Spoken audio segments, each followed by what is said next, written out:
I tested every technique to take a touch in EAFC 24 to find the best way to receive the ball in. Some of these techniques are old and some are new. And today we're testing to see whether they have the capability of taking a touch, just like Dembele in his debut preview for Barcelona, or whether they remain in the tier of Messi-esque. Essentially, we're finding out the best way to receive the ball in EAFC. Each touch technique will be ranked based on 3 categories: control, ability to exploit subsequent space, and ability to quickly release the ball. We have the sprint touch, and of course this entails us holding R2 as we take the ball in, a technique which many of you guys may already use in your attacking arsenal. However, it is a technique that maintains a reputation of having very little control. However, we are not going to judge a book by its cover. Here we go, the sprint touch, starting us off. I don't know how it's going to go. It's going to be surprising. It's going to be interesting. Ooh, not bad. A burst into the space there. Another one here. Bang. Oh, he gets pummeled. Ooh, not bad. Not bad. A good burst of a touch into the space. Oh, too much there. Just too. R2. Damn. Ooh. A little bit of a burst into the right there. Not bad. Right, now receive it. Bang. And when you come in, and R2. Boom. Ooh.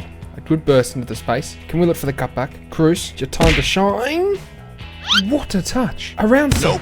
Gotta be a goal. Gotta be a goal. What a touch with the R2 there. That's a game changer. The sprint touch. Wowee. Although it was good at exploiting space, I would say the control was definitely lacking. Has to be a 6 out of 10 for control. In terms of exploiting space, it wasn't too bad because you can burst first time into the holes that are available. So that's a 7 out of 10. And ability to release the ball simply because the ball is out in front of you and it takes longer to get to the ball once you've taken that touch. This is going to be a 5 out of 10. So overall, a 6 out of 10. With another left stick touch, and of course this entails just using the left stick and taking the ball to space. Essentially, you're looking at the space and taking the ball into space. The more standard touch technique, and today we are testing it out. And here we go, left stick touch into the space. Good, nice. Controlled, away, into the space, nice.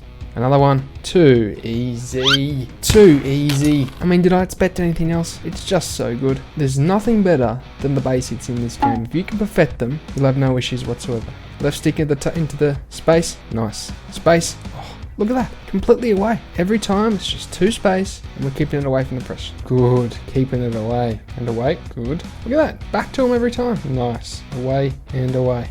Yes.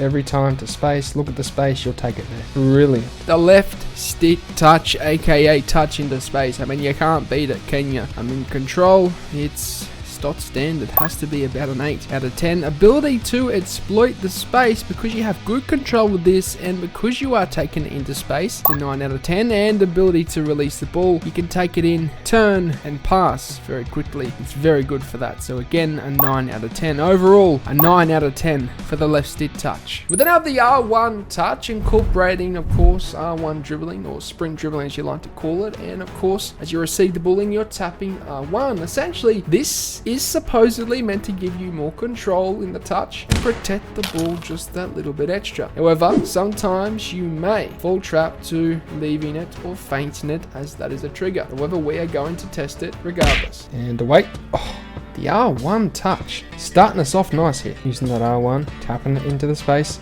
Oh, look at that. Look at that. And we're through. R1 away. Oh, what a touch. The control is what you want, man. The only negative I can see is it will call people to you, and away. Nice. And again, I feel a bit of extra control here, to be fair. It's just you have a bit of a distraction attempting to try and tap the R1 button every time over just left stick by itself. But what a goal. We had the R1 touch. This was interesting because it almost seemed as though it gave you more control in a way compared to the left stick, but it's gonna end up just a slight edge over that. It's an 8.5 out of 10 for control. Ability to exploit space. It did did get caught up in your feet, and that was the only negative of that. So a 7 out of 10 for ability to exploit space and ability to release the ball. Well, because it was tight into you, it wasn't too bad. So that's going to be a 9 out of 10. Overall, an 8.5 out of 10. We then have the L2 and R2 touch technique, a technique where you're essentially holding in L2 and R2 as you receive the ball in as a way to protect it. And many people have sworn by this in previous years as a way to protect the ball, but then quickly transition into a speed boost. L2 R2 into L2 R2. What can we make of this? However, I'm feeling it sort of protects the ball, but it just sort of gets caught up in your feet, just like that. It's only a bit iffy from that. R2, again, it's not it, man. It's just not it. And into space. Oh, he hasn't got the burners. Now the L2 R2, good. I mean, you got a bit of control, but it just gets stuck under your feet every time. Oh, not bad. Bit of control there. What can we make of this? Oh. Nope. Bang. We then had the L2 R2 touch control. Without controlled into you, sometimes I do consider control as to whether you can actually move around with the ball afterwards, and you can't. So I would say it's a 7 out of 10. It has a lack of control in terms of that aspect. In terms of ability to exploit the space, because it gets caught up in your feet, this is going to be a 6, unfortunately. And ability to release the ball, well, because it's caught up in your feet, it does take time to kick it out in front of you, so a 7 out of 10 for that. Overall, a 7 out of 10. We then have the fake shot touch. Essentially, it's in the name. You're taking a touch from a first time fake shot, a technique which many have used to score goals in and around the bots in previous years as well as current, and we're testing it in all areas and aspects of the pitch.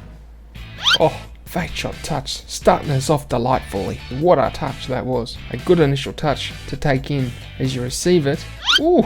Again away, turn it on, bang! Oh, yes, I'm liking this. I can't see any benefit of, again, just like that, what I was about to say, in the midfield. That's the only negative. I don't see any benefits to this in your own half or in the midfield. Oh, to space. Again, but I see benefit around the box, that's for sure. With another fake shot touch, very good inside the box to create that shooting angle. Control, it's not too bad, although it does go out in front of you quite a fair way, so that's a 7 out of 10. In terms of ability to exploit space, if you spot that space and take it instantly into it with the fake shot, it's very effective for that. So that's going to be an 8 out of 10. And ability to release the ball, well, like the sprint touch, it does take longer to get to the end of it, so that's a 5 out of 10 for me. Overall, a 6.5 out of 10. Second to last, we have the dink touch, and of course this is a new technique that was brought to us in FIFA 21 where you tap in the R3 button and the player dinks it past the approaching defender. It can be reliable to beat defenders, although it has maintained a reputation of course not having the most control over the ball when you take it in first time. However, we are going to test it out. The dink! Get sent! I mean, there's absolutely zilch control. I mean, if you get this at the right angle at the right time, it certainly does some damage to your opponents. Varane, 85, gold, Varane. He's still got it. Oof, get out of here. Oh, again, no control. Oh, yeah, get sent. We're away. What was that, bro? What was that? We then have the dink touch. This was interesting, I'll have to say. Control, very, very bad. It's going to be a 2 out of 10 for this because it just kicks away from you. Ability to exploit space, well, if it's behind you, it's very effective, but that's about it. That's going to be a 4 out of 10. And ability to release the ball, I mean, you're nowhere near it, are you? Until you get on the end of it again, so that's another 2 out of 10. Overall, a 3 out of 10 for the dink touch. Last but not least, the L2 touch. A touch technique which allows you to protect the ball first time. A lot of people use this because they get scared in situations of being pressed by the opponent. However, sometimes you can get caught up in this technique and not release the ball quick enough and you'll get tackled anyway. However, again, we are not judging bots by their cover. Into L2, it's not bad, you know, that's all they use their shoulder. They drop their shoulder to protect as they take it in. That's the benefit of it, but it just seems as though you don't have control. It's almost as though they get caught up in their feet. But again, like there, you can protect the ball in a way. It's not bad in that aspect. I feel as though it's a bit of a distraction yet again, and you kind of can't get it out of your feet like that. It's just hard to move.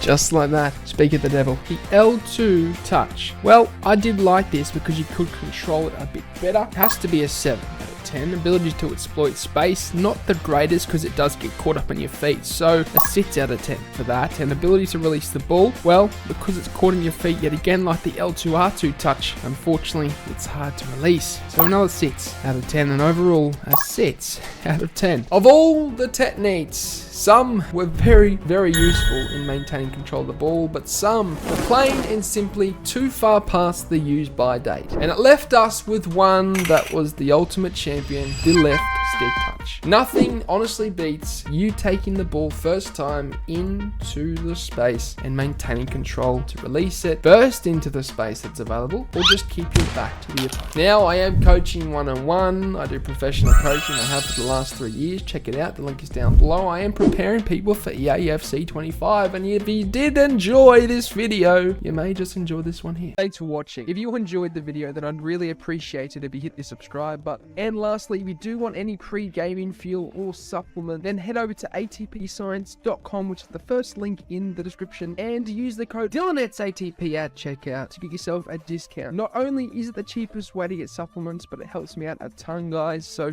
thank you.